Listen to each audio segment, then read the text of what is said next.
Now, the family of murdered toddler Jamie Bulger have been blocked from attending the parole hearing for one of his killers. John Venables is currently in jail for possession of indecent images of children. His parole hearing will take place next Tuesday and Wednesday, that's the 14th and 15th of November. We're here to discuss this is former Met Detective Peter Bleksley, great friend of the show. Peter, a cruel, cruel moment for a family all these years later, still suffering their terrible, terrible loss. A lot of people out there will be thinking, why do we have a parole system that seems to be set up to protect people like John Venables and not give parents like Denise Fergus and Ralph Bulger the right, the moment to read out their impact statement to Venables and to make him face the music? It's absolutely scandalous. Denise and Ralph are the people that are serving the real life sentence because their much-loved toddler was murdered all those years ago. And as happens with every murder, it is those who are left behind that quite simply carry the pain, the grief for the rest of their lives.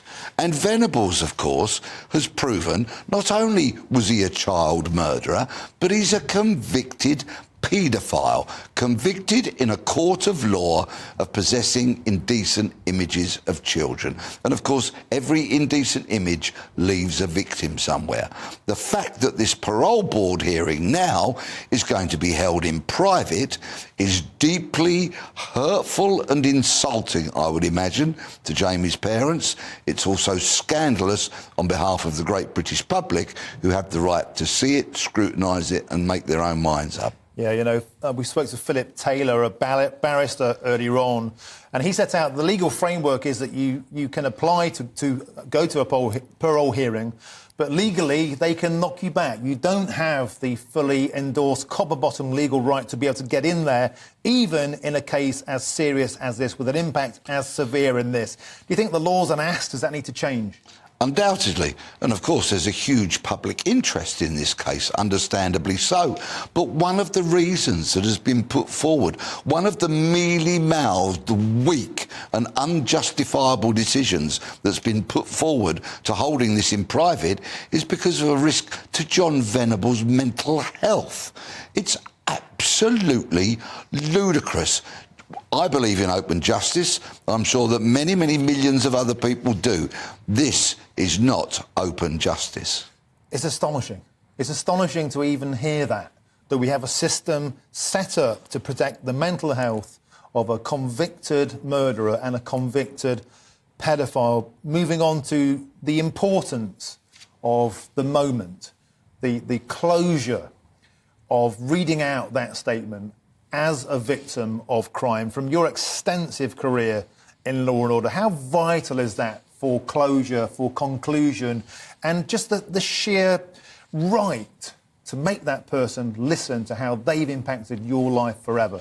Victim impact statements were a very, very welcome thing when they came into the criminal justice system, and they've been an important part of it.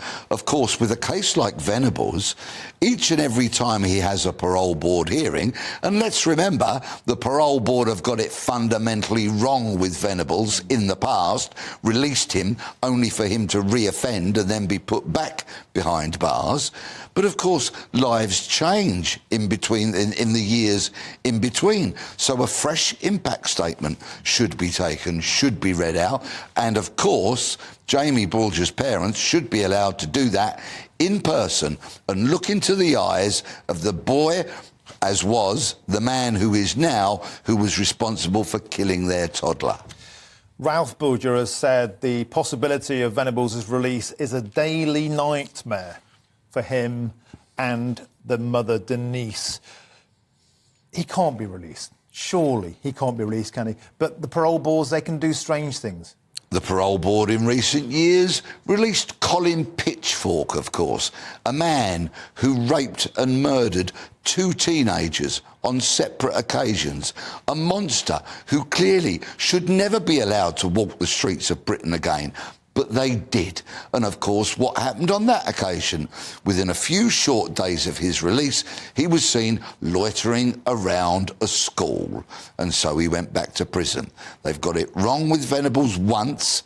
Let's hope they don't get it wrong with Venables twice, and they keep him where he should be, firmly behind bars. Is the parole board fit for purpose? I think that's a very powerful question.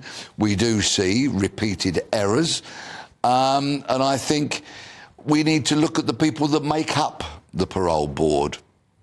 I think there is an inherent mission creep of the fluffy, liberal wokeness into much of our criminal justice system, from policing at the front line all the way through to probation that comes even beyond prisons. I think what the public need now, as we face an increasingly lawless country where criminals rule the streets and the absent police don't, is some firmness in the entire system, so that people can have confidence. We need deterrence, we need suitable punishments, we need an effective and professional police, and we perhaps need a review of the parole board.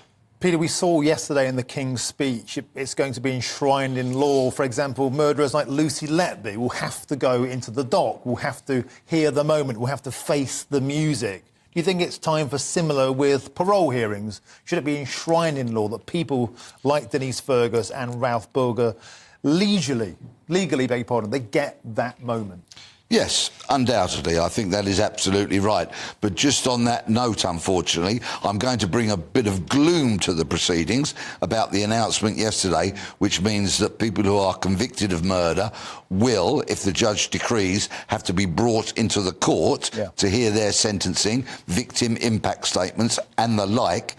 I get my crystal ball out and I fear that in some years' time, when a sadistic murderer has been forcibly dragged up to the court to face their sentence, I can see them employing some smart lawyer to sue for injuries they will have received between the cell and the dock. I think we live in a world where nobody would be surprised either that happened, Peter. While I've got you here, can I quickly ask you about the breaking news we just announced? 188 arrests made by the Metropolitan Police force relating to the terror attacks on Israel, involving hate crimes and acts such as violence linked to the protests in the capital. Do you think that should change Mark Rowley's decision to allow these marches to go ahead on Armistice Day this Saturday or not? Mark Rowley has handled this entire situation very, very badly this week. The once world-renowned Metropolitan Police was reduced to sending a begging letter to the organiser of the marches saying, please don't do it. And of course, that failed. He's made the situation worse and more difficult because the sending of that letter made a lot of people think, who's actually in charge here? Who's running this country? Who's looking after the streets? Who's going to guard the cenotaph? And consequently, we've seen a lot of unrest and the rising up of notorious far-right figures calling for people to come to London. They've played this appallingly. I, perhaps surprisingly, would let them march. I would let them gather and let them march, because if there's going to be 100,000 or more people in London, I, if I were the chief of police, would want to know where they are, so that we could police them effectively. We could marshal them down the route. We could arrest them if they breached the conditions that were laid down for the gathering and the march. And to be fair to the march's organisers, they have said they won't go anywhere near Whitehall, near the Cenotaph, near the 2-minute silence, and it starts a few hours later. Begs the question, can we trust them? Do we believe that will happen? But let me ask you this. If Mark Rowley stands off as he is with his kind of cuddly approach, as you put it, and if something does happen on Saturday at that sacred place, at that sacred time, Rishi Sunak has said that he will hold him accountable. What would that mean? One head and one head only will roll. And that would be that of the Metropolitan Police Commissioner, who has only been in the post just over a year. You think it would be that serious if standing aside and allowing this to happen in the face of the fact we just had 188 arrests, some of them linked to these protests, you think if it kicks off, he has to go? Remembrance Sunday is sacred sacred to millions upon millions of us. It is the most sombre and respectful day in the calendar, and rightfully so. If anybody disrupts it, if anybody ruins it, it will be the fault of the Metropolitan Police, and the head of that, of course, is Sir Mark Rowley. He will simply have to go. Peter, how does all of this make you feel? You know, you've dedicated your life to public service, you've dedicated your life to policing. When you say things like that, when you see the situation as it's unravelling now, what do you feel about modern policing? Extremely disappointed, and I'm being polite. There is, and there has been for a couple of decades now, in fact, ever since Tony Blair said education, education, education, an ambitious police officer said, we'll have some of that, and off they trotted to university to get their degrees, so they would have letters after their names as well as in front of their names, and they came back to policing with their heads full of load of irrelevant, pseudo-intellectual claptrap. And since then, police leadership has become fluffier, wokier, more liberal, and become more detached and remote from the people and their everyday problems with crime and criminality. That's borne out by the fact that for the last 20 years or so, they haven't investigated burglary, car crime, bicycle theft, phone theft, and they appallingly and insultingly called much of that low-level crime. If you cycle to work every day on your bike, there's nothing low-level about having that stolen. Hurrah to that. And I saw you put out a poll. Do you have faith in the police? 72% of people said no. And your people are coppers. Coppers follow you. This is from the heart. This is what the bobbies out there think. Who's to blame? It can't be the bobbies on the beat who are bearing the brunt of this on the street. Are they just following bad orders? Is it people like Rowley? Is it the top brass feeding them bad data, bad orders? It's completely the responsibility of the top brass, because what they do, they only promote mirror images of themselves. They are a cabal. If you have a challenging voice, offer an alternative point of view, all of the things that good leaders welcome and embrace and want to hear, if you do that in the policing, that is a surefire way to cut short your journey up the promotion pole. OK, Peter Bleksley, we're going to have to leave it there. But look, every time you come in, I say the same thing. If we had people like you in charge, we might have half a fighting chance. Thank you. Always a pleasure.